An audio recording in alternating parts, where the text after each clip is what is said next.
My name is Bob. Each day I drive my kids to school. My daughter goes to a school that's far from our house.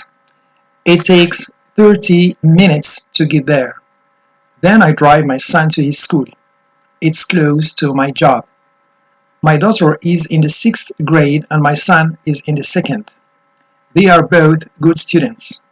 My daughter usually sings her favorite songs while I drive. My son usually sleeps. I arrive at the office at 8:30 a.m. I say good morning to all my workmates, then I get a big cup of hot coffee. I turn on my computer and read my email. Some days I have a lot to read. Soon I need another cup of coffee.